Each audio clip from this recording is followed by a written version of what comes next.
Welcome to My Life on a GLP1, the podcast where we discuss everyday life and experiences while taking these incredible medications.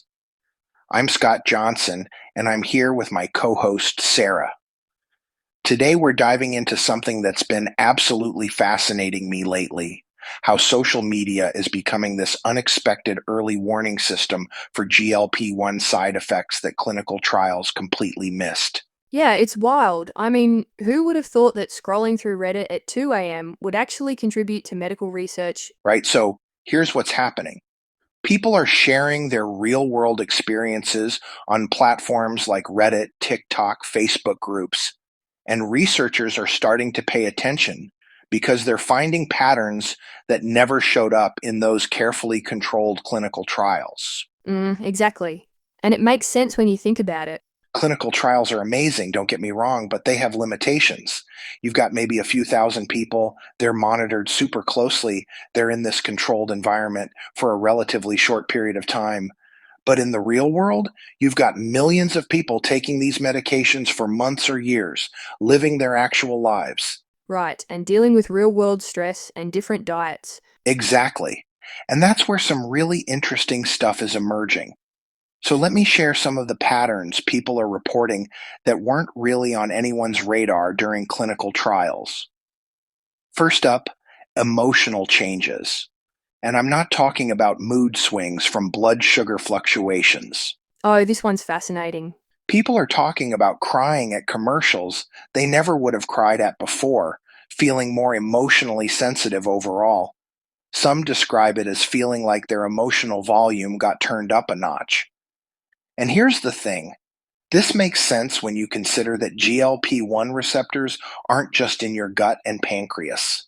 They're all over your brain too. Yeah, and then there's the physical stuff too. The numbness and tingling in hands and feet that people are reporting. That's a big one. And temperature regulation changes. People saying they're suddenly cold all the time, or they can't regulate their body temperature like they used to. We have talked about this on one of our prior podcast episodes. This one seems to affect so many folks. And then there's taste and smell alterations. Some people report that foods taste different, or they've lost interest in foods they used to love, which, might actually be part of why these medications work for weight loss, but it wasn't really documented as a specific side effect. That makes total sense. And what's really cool is how AI is getting involved in all this, right? And I am not talking about your chat GPT kind of stuff. Yes. So researchers are using AI to analyze thousands of social media posts, looking for patterns in what people are reporting.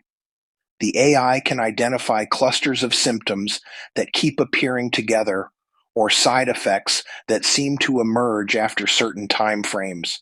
It's like having a massive real-time post-market surveillance system that's powered by patient experiences.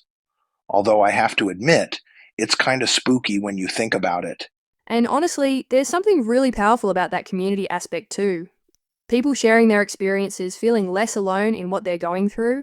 Absolutely. The support network that emerges in these online communities is incredible. People are helping each other figure out what's normal, what might be concerning, sharing coping strategies.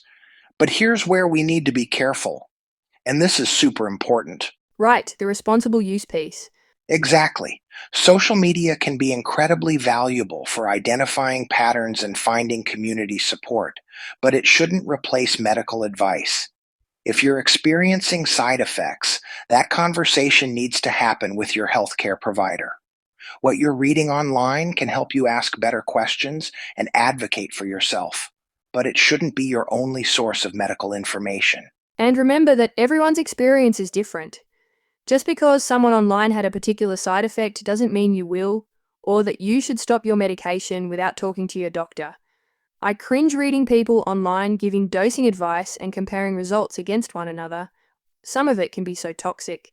Exactly. So here's what I think is the key takeaway from all this. We're living through this fascinating moment where patient experiences shared on social media are actually contributing to our understanding of these medications. It's democratizing medical research in a way we've never seen before.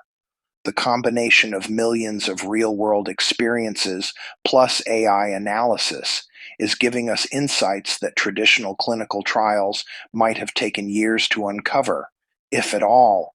It really is. And I think it shows how important it is for all of us to share our experiences responsibly and support each other through this journey. Absolutely.